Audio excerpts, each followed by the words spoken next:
पहले तो नमस्कार, मेरा नाम महेश शर्मा और इस आज के लेक्चर में हम करेंगे आपके 12 फिजिक्स चैप्टर नंबर 10 के ऑब्जेक्टिव क्वेश्चंस। क्योंकि आपको पता है इस बार बोर्ड एग्जाम 2021 में ऑब्जेक्टिव क्वेश्चंस इंपॉर्टेंट है, यानी एग्जाम में 10 ऑब्जेक्टिव सवाल आएंगे और वो 10 सवाल जो आने ऑब्जेक्टिव वो आपकी बुक से ही आएंगे, बुक से बाहर बिल्कुल भी नहीं आने वाले। यानी आपको आपकी बुक के सारे ऑब्जेक्टिव्स और सारे अति लघुत्रात्मक प्रश्न अगर आप कर लेते हो तो छोटे सवाल आपका गलत हो ही नहीं सकता।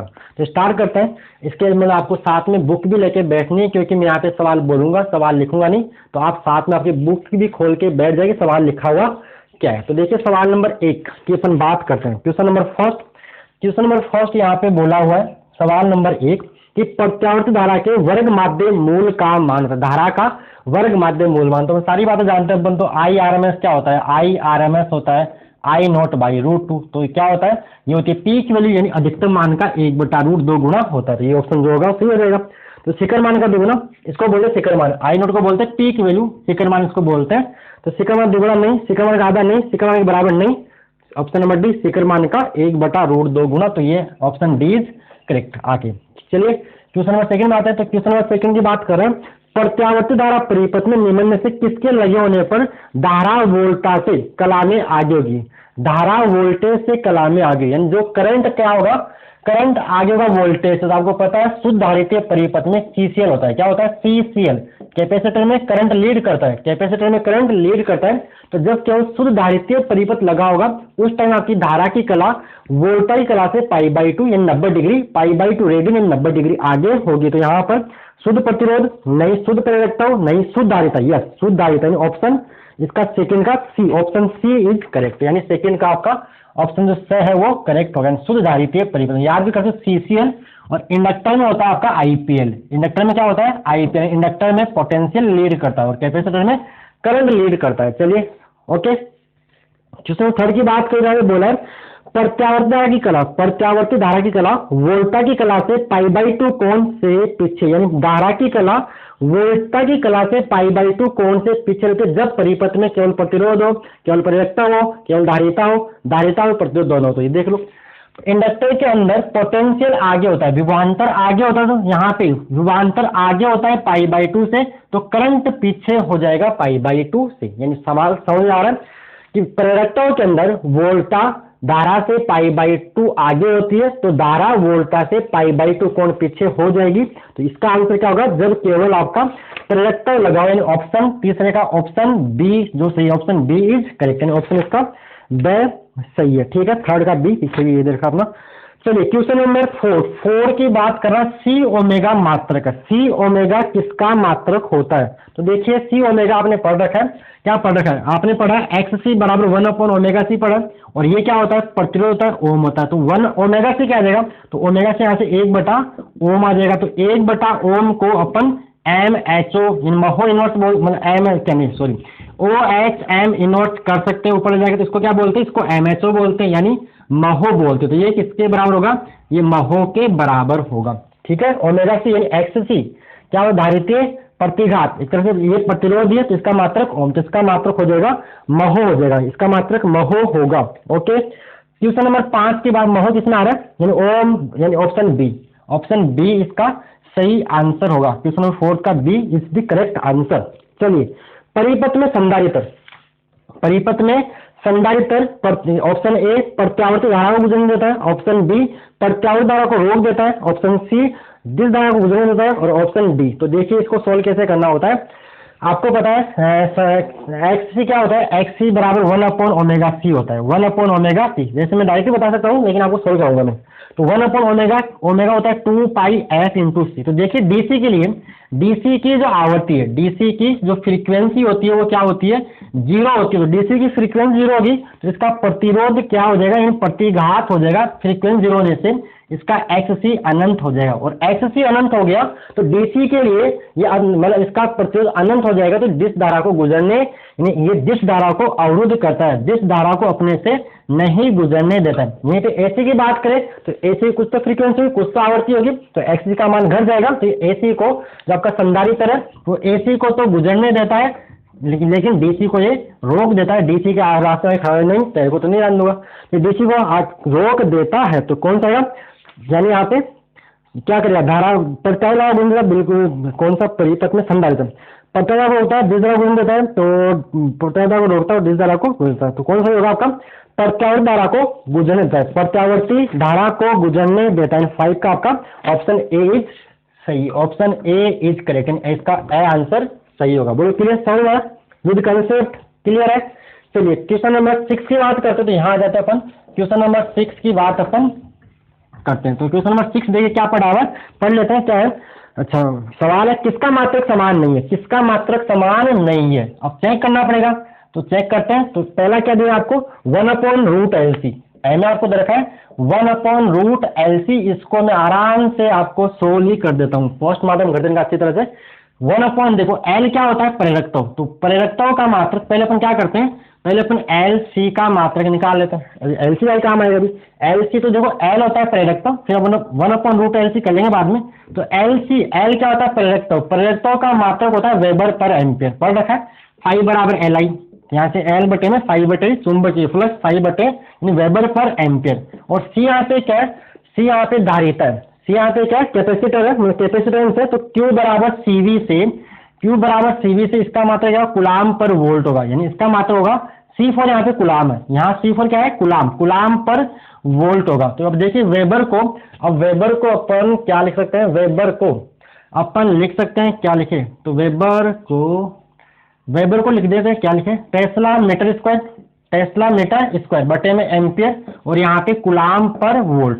अब देखिए टेस्ला मीटर स्क्वायर, तो टेस्ला की जगह अपन बोल सकते हैं न्यूटन पर एम्पियर इंटू मीटर, इंटू में मीटर स्क्वायर बटे में एम्पियर इंटू में कुलाम पर वोल्ट, ये कुलाम पर वोल्ट है। तो देखिए ये आएगा ऊपर newton into metre, joule, metre से मीटर कर जाएगा तो जूल पर एम्पियर स्क्वायर इंटू में कुलाम पर वोल्ट, और वोल्ट को भी जूल पर कुलाम लिखा जा सकता है। तो जूल कर जाएगा, सी जाएगा ऊपर, तो आएगा कुलाम स्क्वायर, ठीक है, कुलाम स्क्वायर बटे नीचे एम्पियर स्क्वायर, और एम्पियर भी क्या है करंट है, तो कुलाम, एम्पियर को आप कुलाम बटा धारा क्या होती है आवेश बटा समय, तो इसका भी कुलाम स्क्वायर बटे में सेकंड स्क्वायर कर सकते हो, ये आपको मिलेगा सेकंड स्क्वायर मिलेगा। तो आप लोगों को क्या चाहिए 1/LC चाहिए। देखिए मात्रक से मैंने सोल्व कर दिया आपको इस तरह से। तो अपने को LC नहीं चाहिए, अपने को 1/√LC चाहिए। तो देखिए पहले तो हो जाएगा यहाँ पे 1/LC बन जाएगा, क्या बन जाएगा 1/LC 1 सेकंड स्क्वायर आ जाएगा, तो 1/√LC बन जाएगा रूट सेकंड स्क्वायर, तो ये आएगा 1/सेकंड, 1/सेकंड। 1/√LC का मात्रक क्या है सेकंड इनवर्स पर सेकंड है। आता है ऑप्शन बी में, ऑप्शन बी में देखिए क्या बोला है √LC, तो √LC का मात्र √LC यानी √LC, अपने LC सोल्व कर लिया, तो √LC आएगा रूट सेकंड स्क्वायर यानी सेकंड ही मिल जाएगा। ऑप्शन सी की बात करते हैं, देखिए ऑप्शन सी में क्या आपका RC, RN रेजिस्टेंस, और C यानी क्या होती है धारिता। तो देखिए रेजिस्टेंस V बराबर IR ओम के नियम से, तो R होता है V बटे में I, यानी वोल्ट पर एम्पियर, वोल्ट पर एम्पियर, यानी जो आपका रेजिस्टेंस होगा वो तो होगा वोल्ट पर एम्पियर, तो मैं इसको V बोलता हूँ वोल्ट पर एम्पियर। I का C, तो C होता है आपका कुलाम पर वोल्ट, कुलाम पर वोल्ट। तो यहां से देखिए क्या होगा वोल्ट से वोल्ट कर जाएगा, तो कुलाम पर एम्पियर, और एम्पियर को आप कुलाम बटा सेकंड बोल सकते हो। अब कुलाम से कुलाम जाएगा तो ऐसा है ऊपर, तो बनेगा सेकंड बन जाएगा, सेकंड बन जाएगा। यानी इसका मात्रक भी कितना है, किसका मात्रक RC का मात्रक भी R इंटू सी कर दें, देखो ये R इंटू सी, सी आगे धारिता, और ये C, हाँ ये C चार्ज, कुलाम के लिए बोल रहा हूँ कंफ्यूज होगा ना, तो ये सेकंड आएगा। यानी RC का मात्रक भी किसके बराबर है, RC का मात्रक भी सेकंड के बराबर है।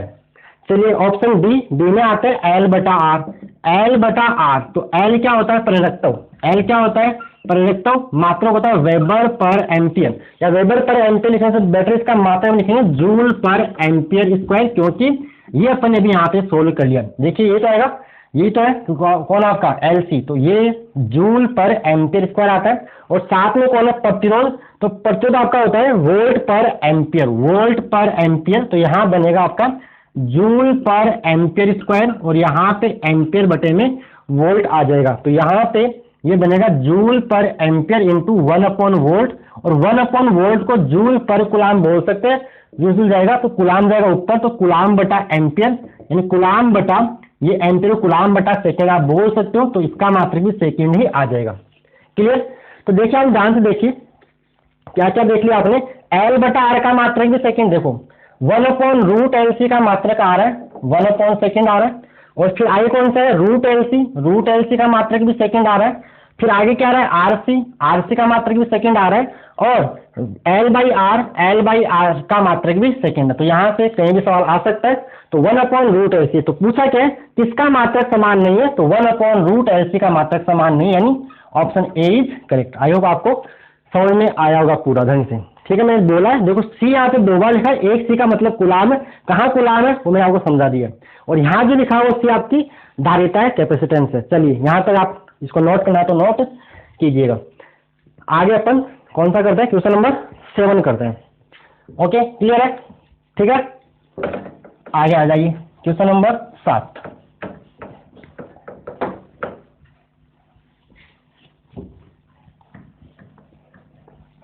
तो क्वेश्चन नंबर 7 में ये क्या बोला है कि एक प्रत्यावर्ती द्वारा परिपथ 10 किलोहर्ट्ज आवृत्ति पर अनुनादित होता है, यानी 10 किलोहर्ट्ज पर उसकी जो अनुनादी आवृत्ति है, यदि आवृत्ति बढ़ाकर 12 किलोहर्ट्ज कर दी जाए तो परिपथ की प्रतिबाधा पर क्या प्रभाव पड़ेगा। तो देखिए प्रतिबाधा का फॉर्मूला होता है Z बराबर वर्गमूल के अंदर R² plus XL minus XC का होल स्क्वायर, ये फॉर्मूला होता है, पढ़ के आयो। अब देखिए यहाँ पे, तो यहाँ से Z क्या होगा, ये होगा R² प्लस XL को बोल सकते हैं ओमेगा L, XC को बोलते हैं ओमेगा C बटे में यहाँ पे स्क्वायर आ जाएगा। अब जब आप आवृत्ति बढ़ाओगे तो आवृत्ति क्या होती है, फ्रीक्वेंसी, तो फ्रीक्वेंसी होती है 2 पाई, यानी ओमेगा बराबर 2 पाई f। जब आप f बढ़ाओगे तो इसका मान भी बढ़ेगा, पहले 10 थी 12 किलो हर्ट्ज कर, यहाँ पे 12 किलो हर्ट्ज बढ़ा के पहले 10 किलो तो 12 किलो हर्ट्ज यहाँ पे लिखा हुआ है, मिसप्रिंटिंग हो सकता है आपकी बुक में, तो वो 12 किलो हर्ट्ज है। तो देखिए यहाँ पे जब ये बढ़ाओगे देखो तो इसका मान देख, आपने ओमेगा एफ बढ़ेगी तो ओमेगा बढ़ेगा तो 1/ओमेगा c का मान होगा कम और इसका मान होगा बढ़ेगा। भाई ओमेगा एल माइनस 1/ओमेगा c की बात करोगे तो इसका मान तो होगा कम और इसका मान क्या होगा, बढ़ेगा। इसका मान बढ़ेगा तो एक तरह से आपकी जो क्या हो जाएगी, मतलब जेड का मान, इसका मान बढ़ रहा है, इसका मान कम हो रहा है, तो जेड का मान प्रतिबाधा आपकी बढ़ जाएगी। क्या हो जाएगी, बढ़ जाएगी। भाई इसमें देखो ये बढ़ रहा है और एक घटने वाला पार्ट और घट रहा है, तो कम घट रहा है तो ये ओवरऑल बढ़ जाएगा। और एक यहाँ पे बढ़ कौन रहा है आपका एल, प्रेरकत्व बढ़ रहा है, तो ये तरह से बन जाएगा प्रेरणिक प्रतिघात। तो यहाँ पे ऑप्शन ए बोला अपरिवर्तित रहेगी, नहीं बढ़ेगी, 1.2 गुना बढ़ जाएगी, 1.2 गुना बढ़ जाएगी। तो 1.2 गुना तो कुछ समझ आ नहीं रहा।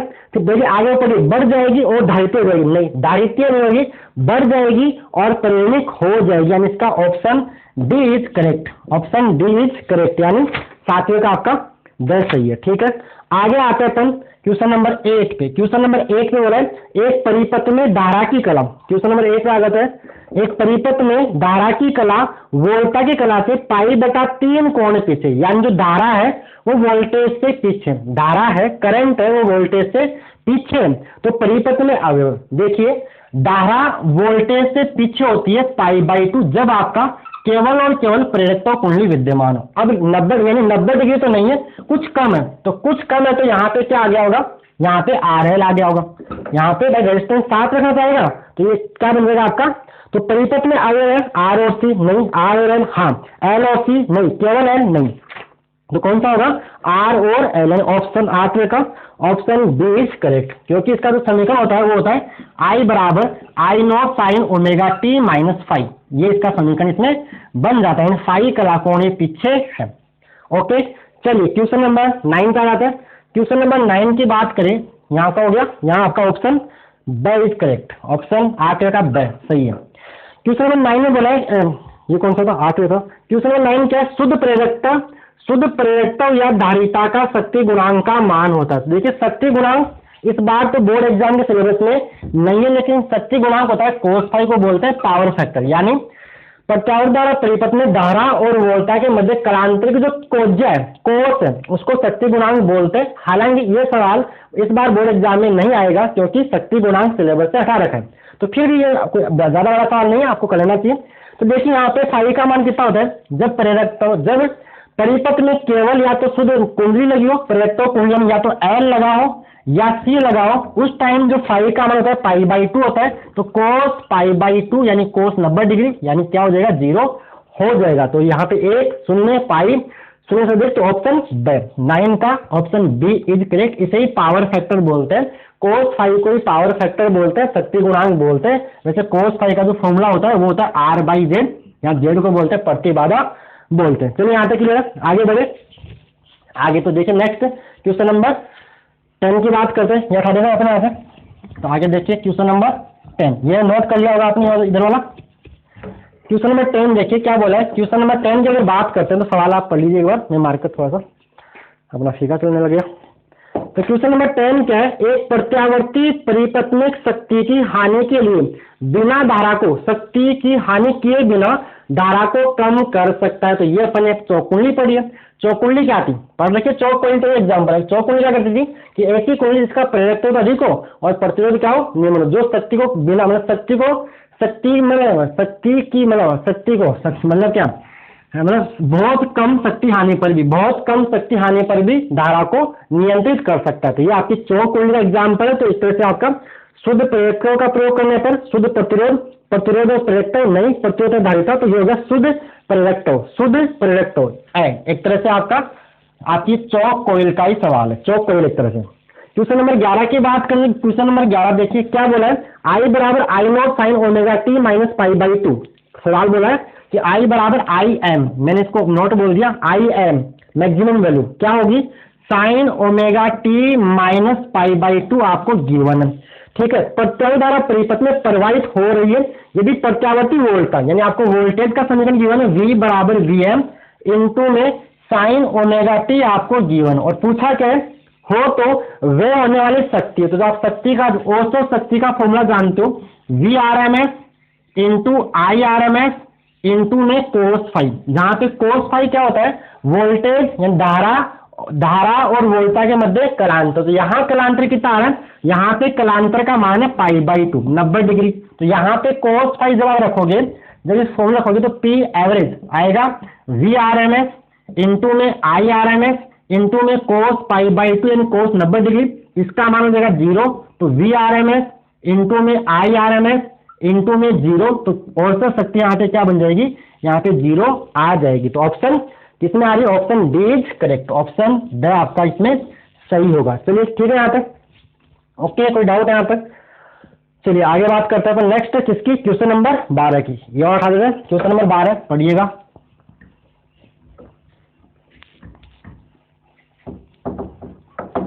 Next question number 12। तो क्वेश्चन नंबर 12 देखो क्या बोला है कि बोला है कि श्रेणी एलसीआर परिपथ में अनुनाद की स्थिति में, अनुनाद क्या होता है, जब एक्सएल और एक्सी बराबर हो, उसे क्या बोलते हैं अपन, रेजोनेंस बोलते हैं, अनुनाद बोलते हैं। जब एलसीआर श्रेणी परिपथ में धारित्य प्रतिघात और प्रेरकीय प्रतिघात का मान बराबर होता है तो वो अनुनाद की अवस्था कहलाती है। तो यहाँ पे बोला है कि एलसीआर श्रेणी परिपथ में अनुनाद की स्थिति में धारिता का मान दिया आपको, सी की वैल्यू जो है ना 1 माइक्रोफेरेड तथा L 1 माइक्रो हेनरी। यहाँ पे L का मान गिवन है 1 माइक्रो हेनरी है। माइक्रो मतलब 10⁻⁻6 फेरेड है ये, और यहाँ पे 1 इंटू 10⁻⁻6 हेनरी है। ये धारिता का मात्रक होता है, ये प्रेरकत्व का मात्रक होता है। तो बोला क्या है, हो तो आवर्ती का मान कितने हर्ट्ज हो जाएगा। तो देखो या तो ऐसे कर लो या सीधा फॉर्मूला लगा दो, FR होता है 1 रेजोनेंट फ्रीक्वेंसी, रेजोनेंट फ्रीक्वेंसी अनुनादी आवर्ती होती है FR is equal to 1/2 pi root LC। अब L की वैल्यू गिवन है, C की वैल्यू गिवन है, वैल्यू रख दीजिए, सोल्व कर लीजिएगा। तो क्या मिलेगा 1/2 पाई रूट L की जगह क्या आएगा 1 इंटू 10⁻⁻6, और C की जगह क्या आने वाला है 1 इंटू 10⁻⁻6। जब आप इसको सोल्व करोगे तो देखिए 10⁻⁻6 10⁻12, और यहाँ वर्गमूल से बाहर आएगा ये 1/2 पाई इंटू 10⁻⁻6, ऊपर जाके बन जाएगा 10⁻6 बटे में 2 पाई, और इसका आंसर हर्ट्ज आपका हो जाएगा। तो जिसमें भी है तो ऑप्शन ये किसमें आ रहा है, ऑप्शन सी, यानी ऑप्शन सी इज करेक्ट आपका यहाँ पे। तो सही ऑप्शन है वो सही होगा। ठीक है, चलो next question number 13। Question number 13 theoretical सवाल है। 13 क्या बोला देखिए, ट्रांसफार्मर की क्रोड पतलित, इसलिए पटलित क्या पलटित बोल दिया इसमें, वैसे पटलित होती है, क्या होती है लैमिनेटेड होती है, ऐसे इसको इंग्लिश में बोलते हैं लैमिनेटेड होती है, पटलित है ना होती है। ताकि देखिए क्या बनाते हैं इसको अपन ऐसे एक मतलब मोटी आयताकार को ना लेके अपन उसको छोटी छोटी ब्लेड की सहायता से एक के ऊपर एक रखकर बनाते हैं। क्यों बनाते हैं, भंवर धाराओं को कम करने के लिए, क्योंकि भंवर धाराओं को अगर अपन उसको मतलब पात वो कम कर देंगे तो उसमें मतलब हानि होगी वो क्या होगी, कम होगी। ऊष्मा के रूप में होने वाली जो हानि है वो कम हो जाएगी। तो यहाँ पर चुंबक इसे बढ़ाने के लिए नहीं, क्रोड में अवशेष चुंबक तो कम हो जाए नहीं, क्रोड की चुंबक की संतुलन का मान बढ़ जाए नहीं, तो ये आती है भंवर धाराओं के कारण ऊर्जा हानि को कम करने में। ऑप्शन डी इज करेक्ट, यानी यहाँ पे ऑप्शन ड आपका सही होगा। क्वेश्चन नंबर 14 जो बोर्ड एग्जाम 2020 में भी यही सवाल आया था, केवल डेटा मैंने ABCD PQRS लिख दिया था। ये बोर्ड एग्जाम 2014 में पूछा हुआ सवाल है। चलिए यहाँ तक जब कर इसको, तो आगे अपन किस में आ जाते हैं, अपन क्वेश्चन नंबर 14 में आ जाते हैं। तो क्वेश्चन नंबर 14 देखिए, डायग्राम आपको बना के दे रखा है। डायग्राम ये है, यहाँ पे आपको दे रखा है XL, यहाँ पे दे रखा है आपको XC, Y एक्स पे दे रखा है आपको XC की वैल्यू दे रखी है, और यहाँ आपको XL यहाँ पे फ्रीक्वेंसी, यहाँ पे फ्रीक्वेंसी दे रखी है। ग्राफ बना के दे रखा आपको, इधर x है, इधर आपका क्या है x, फ्रीक्वेंसी के रूप में ग्राफ है। तो ग्राफ देखिए, x से ग्राफ ऐसा आता है जो अपन पढ़ चुके हैं। x यानी x क्या होता है 1/ωc होता है, तो ग्राफ ये आता जानते हैं। और XL क्या होता है ωL होता है। तो यहाँ ग्राफ आएगा ये वाला आएगा। ये किसका ग्राफ है, ये XL का ग्राफ है। अब बोर्ड क्या रहा है, 3 पॉइंट दे रखे आपको, 3-4 पॉइंट की। ये पॉइंट A है, यहाँ पे पॉइंट बना के देखा है, ये पॉइंट B है, यहाँ पे पॉइंट देखा ये पॉइंट C है, और यहाँ पे पॉइंट देखा ये पॉइंट D है। और बता रहा है कि संरेखण चित्र में अनुनादी स्थिति को प्रदर्शित करने वाला बिंदु है। तो देखिए अनुनाद पे दोनों क्या हो जाते हैं, जहां पर दोनों एक दूसरे को काटते हैं तो अनुनाद पर XL बराबर XC हो जाता है, यानी दोनों बराबर होंगे। ये पॉइंट कौन सा हो गया A, तो A पॉइंट आपका क्या हो जाएगा, रेजोनेंस को बताएगा, अनुनाद को बताएगा। तो यहाँ पे ऑप्शन A इज करेक्ट, यानी ए आंसर आपका सही होगा। ठीक है, आ जाइए क्वेश्चन नंबर 15 में, जो लास्ट सवाल होगा ऑब्जेक्टिव का, क्वेश्चन नंबर 15। थोड़ा जल्दी कर लेते हैं, जल्दी हो गया, क्योंकि ऑब्जेक्टिव है धमाधम अपने को मतलब समझ आना चाहिए, सीधी बात ये। क्वेश्चन नंबर 15 की बात करते हैं तो देखिए क्या बोला, 100% दक्षता वाले, 100% एफिशिएंट, 100% दक्षता वाले ट्रांसफार्मर की प्राथमिक व द्वितीयक कुंडली में प्रवाहित हो रही धारा का अनुपात 1:4। तो देखिए क्या क्या बोला, प्राथमिक और द्वितीयक। तो मैं इसको बोलता हूँ P for primary, S for secondary, द्वितीयक। P यानी प्राथमिक, प्राइमरी, S फॉर सेकेंडरी, द्वितीयक। इसका अनुपात आपको दे रखा है 1:4 दे रखा है। तो अपन जानते देखिए ES बटे में EP बराबर होता है NS बटे में NP बराबर होता है IP बटे में IS। यही ट्रांसफार्मर का फॉर्मूला अपन ने पढ़ रखा है। तो यहाँ तो अपने को क्या चाहिए, ये पूछ रहा है कुंडलीय वोल्टाओं का अनुपात पूछ रहा है। तो यहाँ देखिए ES बटा जो EP होगा वो होगा IP बटे IS हो जाएगा, यानी इसका उल्टा हो जाएगा। तो ES बटे EP ये प्राथमिक है। तो यहाँ पे देखिए EP बटा ES को पहले प्राथमिक बाद में द्वितीय, तो यह आपका बन जाएगा IS बटे में IP बन जाएगा। तो इसका उल्टा कर दोगे तो यहाँ पे IS बटा IP का मान क्या बन जाएगा 4/1। तो यहाँ से आंसर आएगा 4/1, यानी EP अनुपात ES आएगा आंसर 4:1, यानी धाराओं के अनुपात का उल्टा। तो ये तो आपके सारे ऑब्जेक्टिव सवाल। इसे 15 का जो ऑप्शन बी है, यानी ऑप्शन बी इज करेक्ट, इसका ब ऑप्शन सही होगा 15 का। मैं तो ये तो आपके सारे ऑब्जेक्टिव सवाल। ठीक है, ओके मेरे बच्चों, धन्यवाद।